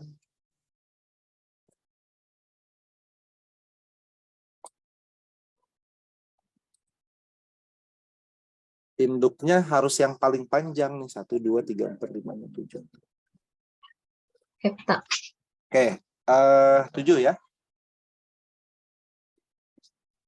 Ya. Ya. Tujuh.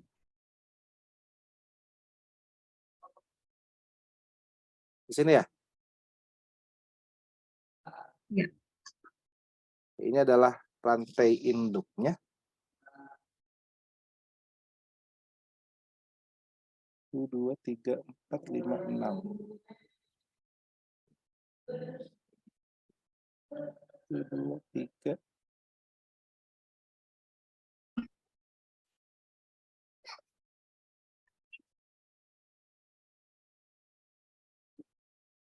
7 ya? 7, Pak. Kan yang dicari yang salah. Oh iya betul.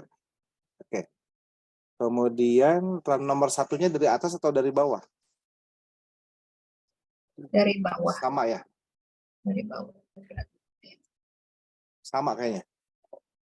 Kalau dari bawah 1, 2, 3, 4 ada cabang. Kalau dari atas, dari bawah tapi ada rangkapnya. Iya, dari bawah. Siap. 1, 2, 3, 4, 5, 6, 7. Nah, karena ada 7, berarti awalannya hepta. Kemudian, karena ini adalah alkena, berarti akhirannya enak. Karena ada 3, enak di induknya, berarti kita kasih awalan tri. Jadi triena. Lalu kita sampaikan ke anak-anak. Anak-anak, rangkap di induknya itu di nomor berapa saja? Oh, jawabannya adalah 1, 3, dan 5. Berarti hepta 1,3,5 triena. Hepta 1,3,5 triena. Kemudian kita lengkapi dengan cabangnya. Ini. Nah, ini kita harus menguatkan mereka di jenis-jenis gugus ya. Mulai dari CH3, namanya adalah metil. Kemudian kita kenalkan CH3, CH2, ini adalah etil, dan seterusnya. Nah, terus kita sampaikan juga anak-anak, cabang itu bisa mempunyai rangkap juga. Coba apa nama dari senyawa ini? Kita sampaikan nih ke anak-anak. CH2, rangkap CH2. Mereka menjawab, oh ini namanya etena. Nah, sekarang bagaimana nih kalau si etena ini menjadi cabang? Jadinya kita buang haknya 1, jadi CH rangkap CH2. Maka namanya apa? Bingung kan? Karena ini tidak umum. Kita kasih penjelasan, ini namanya adalah etenin. Nah, tetapi di industri atau di penamaan trivial disebut juga vinil. Kita sampaikan juga nih ada polivinil klorida, paralon. Pipa air itu adalah menggunakan monomernya vinil klorida. Ke sana, kemari, baru kita balik lagi ke sini. Oh, berarti ini namanya boleh etenil, boleh vinil. Gitu. Sehingga nama lengkapnya adalah 4 vinil 1, hepta 1,35 triena.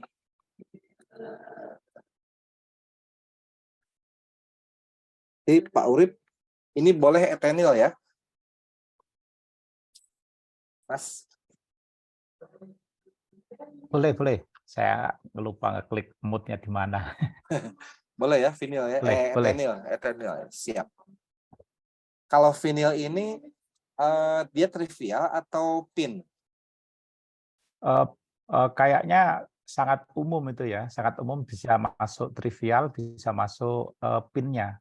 Tapi Pin yang apa terstruktur banget penamaannya ya etenil. Etenil, siap. Ya. Oke, baik.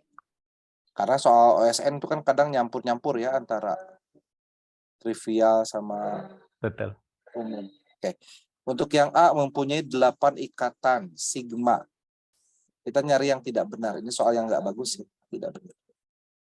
8 ikatan sigma. Kita hitung nih yang sigmanya 1, 2, 3, 4, 5, 6, 7, 8. Berarti yang A betul.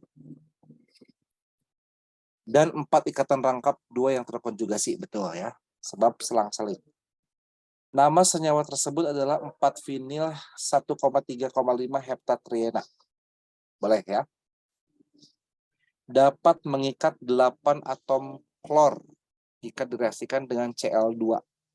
Cl2-nya dibuat berlebih, maka si Cl-nya itu akan masuk ke semua C yang ada ikatan rangkapnya. 1 ke sini, 2 ke sini, 3 ke sini, 4 ke sini, 5 ke sini, 6 ke sini, 7 ke sini, 8 ke sini. Kenapa bisa masuk semuanya? Kan disebutkan di sini. Cl2-nya berlebih. Artinya, semua ikatan rangkapnya akan diserang oleh Cl. Sehingga nanti akan menjadi seperti ini. Jadi setiap Cl masuk ke setiap karbon yang punya ikatan rangkap. Lalu yang D mempunyai 4 ikatan pi. 1, 2, 3, 4. Ini betul 4 ikatan pi-nya. Tapi namanya salah. Maka jawabannya adalah D. Bu Tuti bagaimana? Bisa diserap kah? Bisa, insya Allah. Oke, clear ya.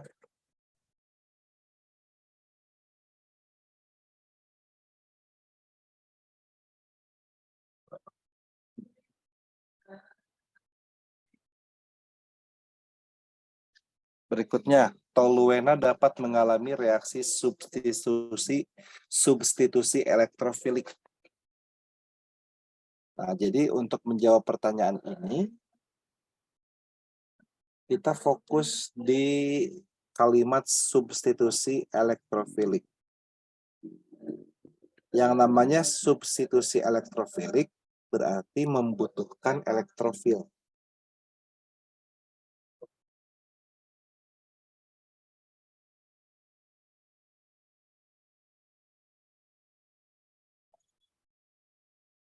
Elektrofil.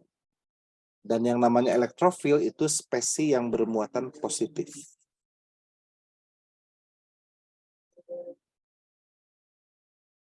Nah, kita cek aja satu persatu dari A, B, C, D, E yang mempunyai spesies yang positif itu yang bagaimana, yang bisa menggantikan H+ dari cincin benzennya. Kita ke yang B langsung nih. CH3, COCl. CH3, COCl. Kemudian dia akan ketemu dengan FeCl3 yang merupakan asam Lewis dia. Ini adalah suatu asam Lewis.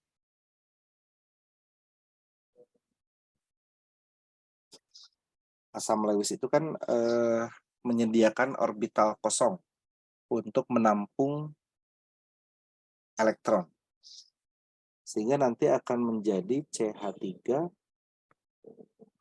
CO plus dan FeCl4 minus. Ini adalah suatu kompleks.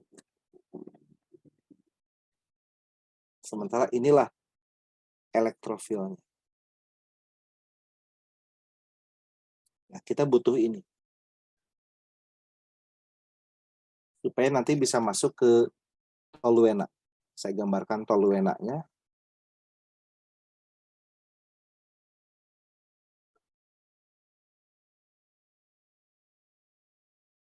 Ya.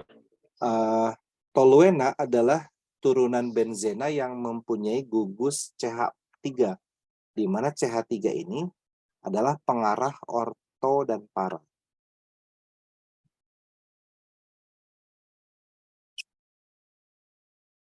Pengarah orto para. Sehingga nanti elektrofilnya, yaitu si CH3CO plus-nya, akan masuk ke posisi orto dan para di toluena ini, menggantikan H yang lepas. Sehingga nanti produk yang dihasilkan ada 2. Yang pertama seperti ini. Di sini masuk CO CH3 menggantikan H plus-nya. Ini yang ortonya. Satu lagi yang paranya. Di sini. Yang masuk hati-hati jangan CH3 dulu, tapi si karbonilnya dulu.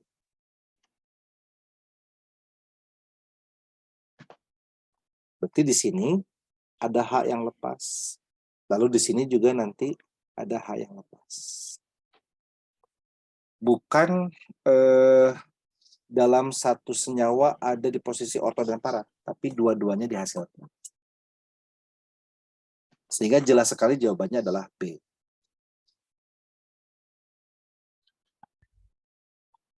Pak Urip, ada tambahan? Saya menyimak. Siap. Nggak ada. Nggak ada, siap. Nah, sekarang kalau misalnya yang lainnya bagaimana? Yang lainnya ya tidak menghasilkan senyawa dengan posisi orto dan para. Contoh, kenapa sih ya misal yang yang E salah? Kalau yang E, semua turunan benzena yang mempunyai gugus alkil, mulai dari yang paling sederhana yaitu toluena, ya, R di sini dengan catatan R-nya adalah C, bisa metil, bisa etil dan lain sebagainya. Atau saya langsung gambarkan saya CH3 lah sesuai soal. Kalau dia direaksikan dengan KMNO4, maka si gugus metilnya akan teroksidasi menjadi seperti ini. Jadilah asam benzoat. Termasuk kalau misalnya gugusnya adalah etil.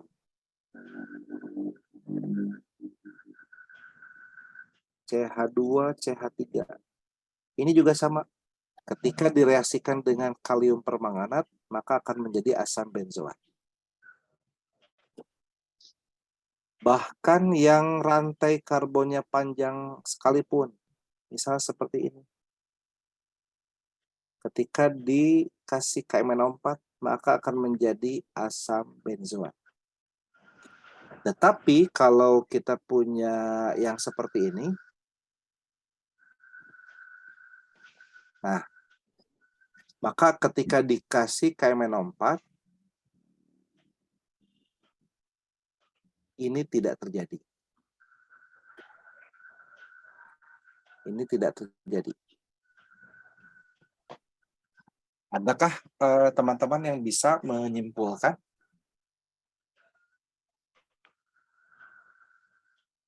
Mungkin langsung saya biar cepat dari moderatornya. Ya, mungkin hostnya. Oh. Hostnya lagi sedang menelusuri ini. Oke. Baik. Jadi apabila karbon yang terikat pada benzennya masih mengikat H seperti ini, masih ada H-nya. Ini masih ada H-nya.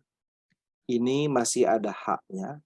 Maka dia masih bisa dioksidasi oleh si permanganat menjadi asam benzoat. Tetapi kalau yang ini kan C-nya C tersier nih. Dia sudah tidak punya H. Maka tidak mungkin dioksidasi. Jadi kata kuncinya itu. Oksidasi dari alkil benzena itu bisa menjadi asam benzoat selama C yang terikat langsung ke cincin benzenya itu masih mengikat H. Bahkan bukan hanya alkil benzena, benzaldehid pun bisa. Contoh, saya gambar di sini. Maaf ya kalau acak-acakan tempatnya. Nah, seperti ini, misal benzaldehid C karbonil H. Ini kan C-nya masih mengikat H. Berarti dia bisa menjadi asam benzoat. Karena C-nya mengikat H. Tapi kalau asetofenon, saya gambarkan di mana ya? Di atas ini. Asetofenon kan seperti ini. C karbonil, di sininya CH3. Kira-kira Bu Tuti ini bisa nggak jadi asam benzoat? Nggak bisa, nggak ada hanya. Ya, siap. Seperti itu. Jadi ini, ketika mau dibuat ke sini, meskipun dikasih KMNO4, dia tidak terjadi. Seperti itu. Baik, terima kasih pencerahannya. Pak Rijal, udah jam berapa ya? 21.57, lanjut atau gimana? 3 menit lagi ya? Ya. Oke, clear all drawing. Close.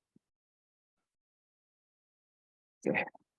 Selanjutnya, nah ini kalau kata saya, di antara reaksi di bawah ini yang dapat digunakan untuk membedakan fenol dan asam benzoat. Kalau kita gambarkan nih teman-teman, fenol dan asam benzoat, dia sama-sama turunan benzena. Ini adalah fenol, Dan ini adalah asam benzoat.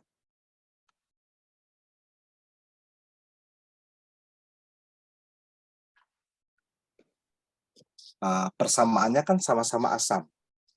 Cuma ini asam yang sangat lemah. Ini asam yang sangat lemah. Selemah apapun ya dia tetap asam. Ini adalah asam lemah. Jadi keasaman itu, kekuatan asam itu relatif kan. Lalu yang ditanyakan adalah yang dapat digunakan untuk membedakan. Mereka sama-sama asam. Nah sekarang kalau kita kasih yang A, CH3Cl dan FeCl3, CH3Cl, kita reaksikan dulu dengan FeCl3. Ini juga sama kayak tadi, asam basa Lewis nih, di mana CH3Cl-nya akan bertindak sebagai basa Lewis, Cl-nya akan didonorkan ke FeCl3. Jadi menjadi CH3+, dan plusnya di sini aja. Ditambah FeCl4 nih. Ini adalah asam Lewis. Ini kompleks. Dan ini adalah elektrofil. Lalu kita mengetahui bahwa OH adalah pengarah ortopara, pengarah orto dan para. Sementara ini adalah pengarah meta. Karena mereka dari segi pengarah gugus ketiganya saja, keduanya saja sudah berbeda, otomatis nanti CH3+ dari reaksi antara CH3Cl dan FeCl3 jelas berbeda posisinya. Kalau ke fenol akan menyerang ke sini atau ke sini. Sementara ke siapa ini asam benzoat akan menyerangnya ke meta ke sini. Ya jelas berbeda. Berarti A betul bisa digunakan untuk membedakan. Kemudian HNO3 dan H2SO4 ini akan menghasilkan elektrofil NO2+. Ini pun sama akan masuk ke posisi orto dan para untuk fenol, masuk ke posisi meta untuk asam benzoat. Berarti ini juga bisa digunakan untuk membedakan. CH3, COCl, dan FeCl3 akan menghasilkan elektrofil CH3, CO+. Masuk ke posisi orto dan para untuk fenol dan posisi meta untuk asam benzoat. Berarti ini bisa membedakan. Lalu Cl2 dan FeCl3 ini akan menghasilkan elektrofil Cl+. Cl+-nya akan masuk ke orto dan para untuk fenol, masuk ke meta untuk asam benzoat. Berarti A, B, C, D ini bisa digunakan untuk membedakan. Tetapi yang E, karena dia bersifat basa, dia tidak akan menghasilkan elektrofil.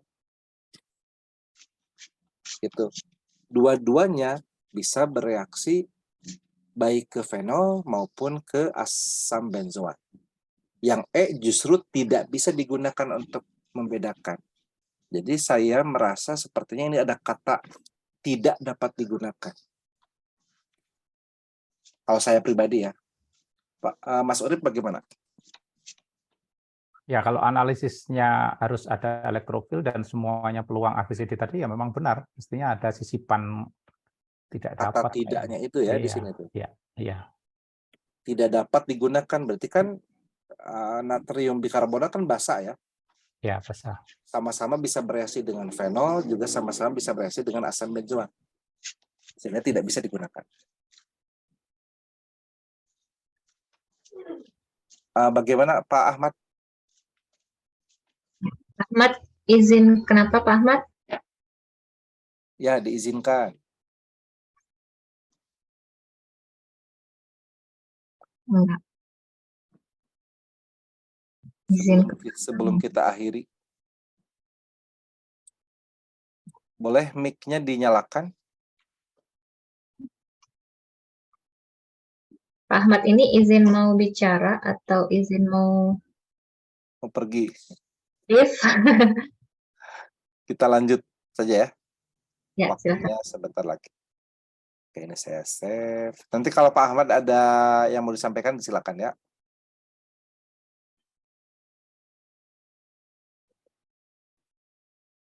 Jadi mungkin soal harus diralat menjadi di antara proyeksi di bawah ini yang tidak dapat digunakan. Sehingga nanti jawabannya adalah E.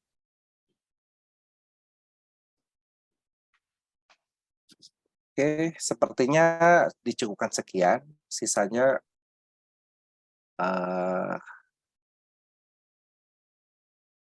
sekian dan terima Ya. kasih. Dari Pak ini dari Mas Urip barangkali ada tambahan. Cukup. Cukup terus. Cukup. Kalau nggak cukup nanti nggak selesai. Gimana? Dari saya cukup sekian. Baik, terima kasih Pak Rijal atas penyampaian materinya, pembahasan soal-soalnya. Pak Urip juga terima kasih. Teman-teman sekalian, Bapak Ibu Guru Madrasah, untuk hari ini, untuk malam ini, saya kira cukup pertemuan kita ya. Baiklah, kita akhiri pertemuan kita pada malam hari ini dengan sama-sama mengucapkan hamdalah. Alhamdulillahirrabbilalamin. Saya pamit. Assalamualaikum warahmatullahi wabarakatuh.